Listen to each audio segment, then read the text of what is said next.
Well, welcome to today's episode of Wesley Live. I am so excited. I'm about to jump out of my chair here. I have Brannon and Gloria Hancock with us today. And I've been thinking about, all the creativity that we're seeing on social media. It seems like everybody's posting content.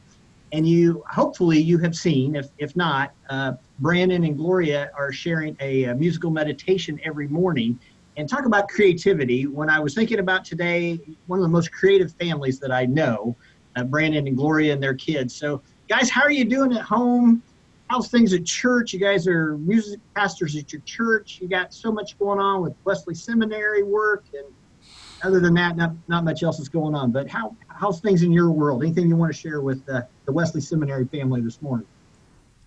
Well, nothing is normal, and yet nothing has changed or gone away. I think that's one of the most challenging things. I was trying to explain to my family, my extended family, last night in a group text that I was like, y'all don't understand that literally nothing has changed about my professional life except that it's Holy Week, and so as in my very, very part-time role as music pastor at our church, I have 2 extra services that we have not canceled this week that we're doing by alternative means of meeting online, trying to use Zoom in creative ways for midweek things, but also pre-recording our Sunday services. So not only is it Holy Week, but I'm on twice as many Zoom meetings as I was already, which was already a lot. And now my children are always just right here, right outside the frame, constantly, right? Yes. But nothing has gone away. Nothing has been reduced, in terms of work, except just only things have been added in terms of more time on the screen. Yeah. Changes the dynamic doing it from home, that's for sure. And trying to homeschool our children or whatever it is. Yeah, I wouldn't call it homeschooling. But Not yet. Not yet. Not yet.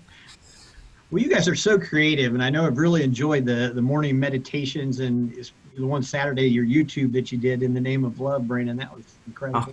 You guys did one together last week. So how did that come about? What would you mind sharing with everybody? Just your thought behind that? And He started it. I started it. The inspiration actually, it was actually Ryan Adams posted, an artist that I like, a rock singer that Gloria and I like, named Ryan Adams, not Brian Adams, not Summer of '69, Brian Adams. Not everything I do it for you. Not that guy. Not that one. Okay. Ryan Adams posted a video of just him kind of doing a guitar improvisation thing, and he had hashtagged it guitar meditation. And I was like, yeah, that's kind of what I do. Most evenings I have, an hour or so where I just kind of turn on the amps and the pedals and play and try to, and I thought yeah, that's kind of what it is. It's musical meditation. But since we sing and I play piano and stuff, I just thought, yeah, why don't I do something like that and just put it out there and be a good motivation for me to record some scratch, just rough versions of some things and share them with other people. And I started noticing as well that just a lot of people were doing similar things, that, there's just a lot of artists and, intellectuals and different people, musicians putting out creative content. And it just got me thinking, what's the motivation behind this? There's this sense that we're all in this together. We're all bunkered down at home. Whether or not we have more time on our hands, we have less opportunity to kind of connect and share in the things that we enjoy, and the things that are life-giving to us, but yet we live in this remarkable day where the internet, where technology can give us a way to do that pretty easily. I mean, anybody with a smartphone, can make can record a song, or can record a lecture, or read a poem, or whatever it might be, or take a picture of their artwork and post it on Instagram, and bring a little bit of beauty and creativity into the world where, at the moment we're just, not only bunkered at home, but also our tendency is to be fearful, to be focused on the destructive things that are happening in the world, and a disease that's, not life-giving at all, that's quite the opposite. And so how can we, respond to that through things that are both life-giving and creative in the face of fear and destruction, but also that are connectional and that are trying to kind of put things out there that are encouraging and life-giving to others. And we're turning to art. We're that's where we go towards this kind of naturally artistic bent in people who kind of crave this, and so that's what we're looking for. That's what we want to spend our time looking at. I don't want to read the news 17 times a day. I want to feed myself with good things, and so I think that it speaks to just kind of the our natural human tendency to want to feed ourselves with those things. Well, I thank you. I've been watching those every day that you guys have been posting, and selfishly, could I request that you grace us with a tune today? Would that be possible? Should we pretend like this was just a spontaneous and that I don't I just so happened to... La, la, la. Like that scene in Anchorman where he pulls the flute out of his sleeve. Plays Yaz flute. Could we... bless us with some Yaz flute? And he's like, oh, I suppose I could. Yeah, for sure. I do want to, encourage. I was just thinking about, in this conversation about all the churches that are, like mine, especially smaller churches like ours. I mean, we lead worship at a church, Nazarene Church here in town, of a little over 100 people, and we've never live streamed a service ever. And 4 weeks ago we I guess we can do Facebook Live, and it was clunky and got a little bit better the next week, and then got a little bit better the next week. And I'm fairly techie, but it's a big learning curve to figure out, like, how are we going to do this without having to spend thousands of dollars on equipment.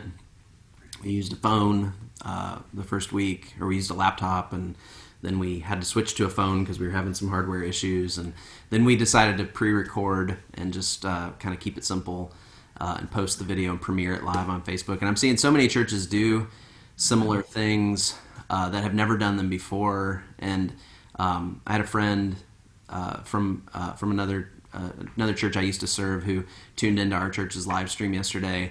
And he said his wife was watching like a mega church on her device, a church that's sort of been doing big, full-blown production of broadcasting their services online for years, I'm sure.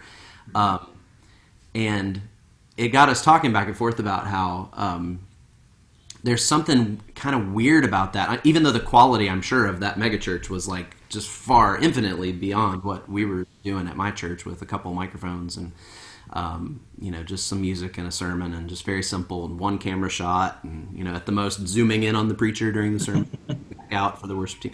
But that church that's sort of rocking out to an empty sanctuary right now, there's something about that seems really odd, that that kind of rings hollow in a way, to carry on like it's just business as usual, when it's not business as usual. Like, nothing about life right now is business as usual. And my friend was saying, he said, I much preferred your service, just the simplicity and the authenticity of it. And that's not to criticize big churches that are able to do that kind of stuff and already have the technology and the systems in place to do it and do it well. That's great. Bravo. Hats off to you.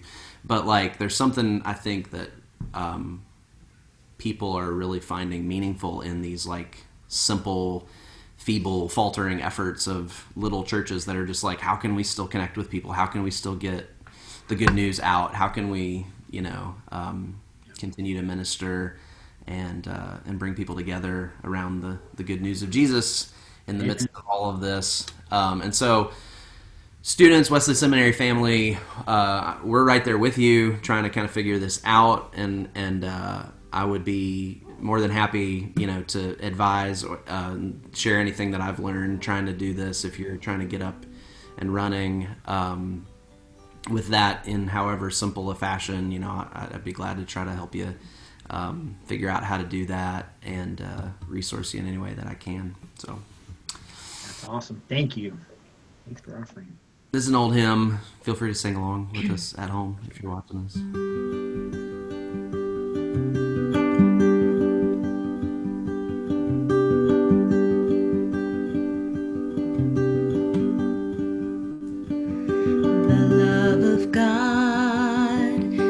Greater far than tongue or pen could ever tell. It goes beyond the highest star and reaches to the lowest hell. The guilty pair bowed down with care.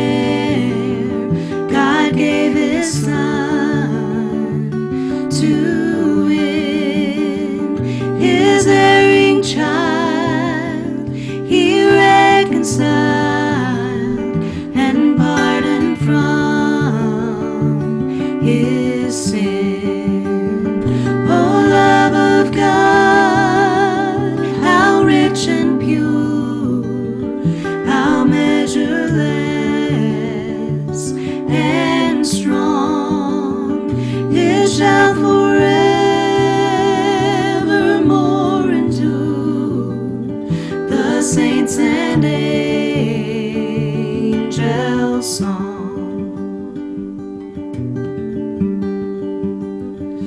Could we with ink the ocean fill, and were the skies of parchment made, were every stalk on earth a quill, and every man a scribe by trade, to write the love of God above, would drain the ocean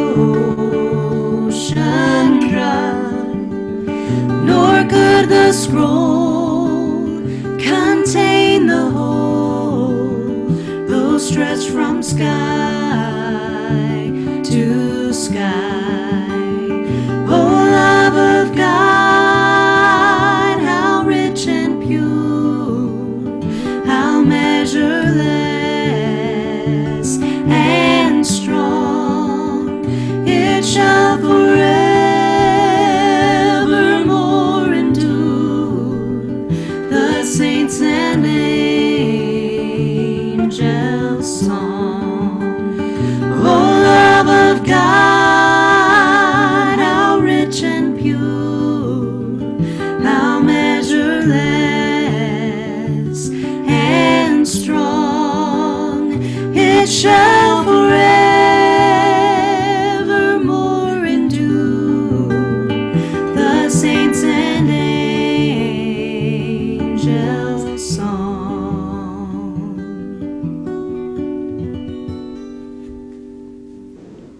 Beautiful, beautiful. Thank you both so much. No extra charge for the mistakes. No mistakes at all. That was wonderful. Thank you both so much. Thank you for your time and blessings today and this week, this Holy Week. And hope you guys stay safe and healthy there at home. You too. Thanks for doing these, Joel. It's really Thank you. meaningful way to connect. That's your Thank creative. you. Yeah. Well, it's my pleasure. And remember, for those of you at home, we are Wesley and you belong here. Blessings. Thank you.